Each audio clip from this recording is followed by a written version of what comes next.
Kami lanjutkan perbincangan dengan Prof. Hikmah dan Mas Farhan. Prof. Hikmah menyambung pertanyaan tadi, apakah kunjungan Kaisar Naruhito ke TMP Kalibata ini artinya Jepang serius untuk dalam tanda kutip, quote and quote, membersihkan namanya dari sejarah kelam penjajahan, Prof. Hikmah?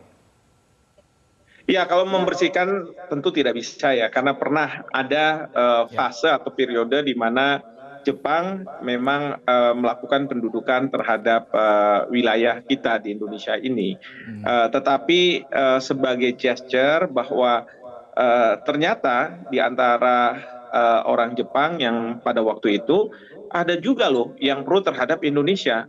Dan mungkin beliau-beliau ini dimakamkan di TMP Kalibata. Ya, saya kurang tahu persis, tapi kan kita tahu Laksamana Maeda itu sangat berperan juga dalam proses kemerdekaan kita.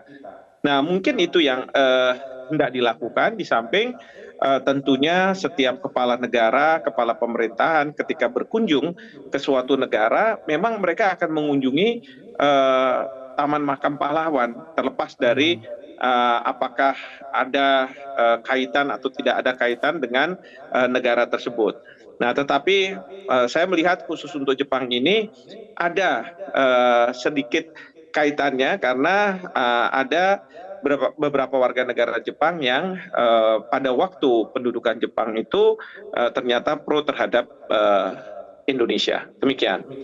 Ya, kami baca datanya di sini ada 28 makam warga negara Jepang, Prof. Hikmah, yang ada di TMP Kalibata. Besok rencananya juga akan dikunjungi begitu ya oleh Kaisar Naruhito. Saya ke Mas Farhan. Tadi sebetulnya juga sudah Anda singgung, Mas Farhan, soal rencana pertemuan Kaisar Naruhito dengan Raja Jogja Sultan Hamengkubuwono ke-10. Selain tadi sudah Anda katakan bahwa pertemuan ini adalah suatu cara Kaisar Naruhito bentuk dukungan begitu ya kepada sesama monarkinya. Tapi adakah makna lain dalam konteks kekinian, Mas Farhan, kalau Anda baca? Indonesia artinya memang masih sangat menghargai sistem monarki yang dianut oleh negara Jepang.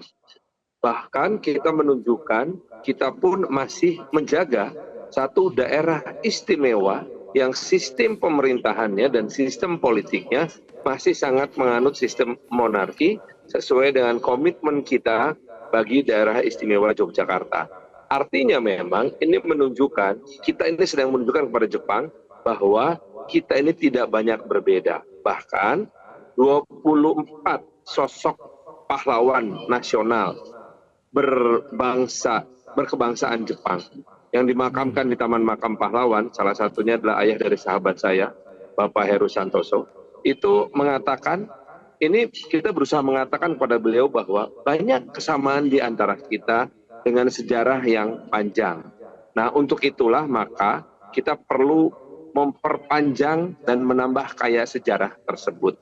Ada berbagai macam agenda, dan agenda yang paling penting adalah agenda ekonomi. Kita betul-betul membutuhkan komitmen Jepang untuk berinvestasi di IKN. Tanpa komitmen dari Jepang, maka akan sangat sulit bagi kita untuk menarik seluruh investor-investor asing masuk ke Indonesia. Ada sebuah anekdot sebetulnya ketika waktu itu Presiden mengumpulkan para pengusaha di berbagai macam negara. Pengusaha dari Indonesia ketika ditanya kapan mau investasi di IKN, jawabnya tunggu hasil pemilu.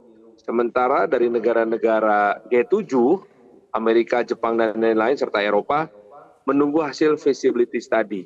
Sedangkan negara Tiongkok malah bertanya balik, kapan bisa tanda tangan? Artinya apa? Bahwa kalau kita sekedar terima investasi dari Tiongkok sih bisa-bisa aja. Tetapi tidak akan menambah appetite dari investor negara lain.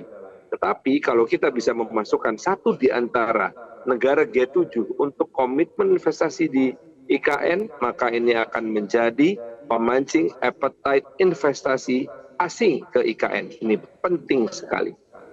Oke, baik. Jadi investasi Jepang nantinya di Indonesia diharapkan bisa menjadi trigger gitu ya untuk investasi yang datang kemudian di kemudian hari dari negara-negara lain. Terima kasih Muhammad Farhan, anggota Komisi 1 DPR RI, dan Prof. Hikmahanto Juwana, pakar hukum hubungan internasional, sudah berbagi sudut pandang pada malam hari ini. Selamat malam, Salam Mas Prof. Farhan, Terima Prof. kasih Hikmah. semuanya. Salam.